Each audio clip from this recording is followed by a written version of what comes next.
வணக்கம் மக்களே, நான் தான் உங்கள் செட் ஆகும் லைஃப் பேசுகிறேன்.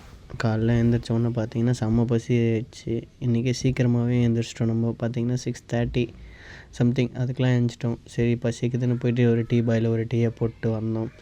டீ பிஸ்கெட் சாப்பிட்டு அங்கேருந்து பார்த்திங்கன்னா வாக்கிங் ஸ்டார்ட் பண்ணிட்டோம். ஒரு 1.5 மணி நேரம் நல்லா நிம்மதியாக வாக்கிங் போயிட்டு வீட்டுக்கு வந்தோடனே பார்த்திங்கன்னா பாதாமும் முட்டை ஓட்ஸு இதெல்லாம் சாப்பிட்டு முடிச்சுட்டு நெக்ஸ்ட்டு வந்து பார்த்திங்கன்னா போயிட்டு சிக்கனை நம்மளே ரெடி பண்ணி வச்சிடலாம். டெய்லி ஒரே சிக்கனே சாப்பிட்டு போர் அடிக்குது. இன்றைக்கி வேறு சிக்கன் ரெடி பண்ணலான்னு சொல்லிட்டு நம்மளே க்ரீன் சிக்கன் தான் ரெடி பண்ணோம். க்ரீன் சிக்கனை ரெடி பண்ணிட்டு எல்லா இன்க்ரீடியண்ட்டை போட்டு ரெடி பண்ணிட்டு ஃப்ரிட்ஜில் ஒரு 2 hours வச்சுட்டு அதுக்காட்டி அம்மா நாளைக்கு குலதெய்வம் கோயிலுக்கு போகிறோம்டா, தேங்காய்லாம் உரிச்சு கொடுறான்னாங்க. அம்மாவுக்கு சொல்கிற தேங்காய் எல்லாத்தையும் உரிச்சு கொடுத்துட்டு அதுக்கப்புறம் வந்து பார்த்திங்கன்னா சிக்கனை நம்மளே ரெடி பண்ணி வந்துட்டோம். சிக்கனை நம்மளே என்ன பண்ணோம், எண்ணெய் ஊற்றாமல் பேனில் எடுத்து அப்படியே சும்மா ஃப்ரை மாதிரி பண்ணிவிட்டு அதை சாப்பிட்டு கோஸு இதெல்லாம் சாப்பிட்டு அதுக்கப்புறம் வந்து பார்த்திங்கன்னா ஜிம்முக்கு வாக் பண்ணியே போயிட்டோம். இன்றைக்கி லெக் டே தான் போட்டோம்.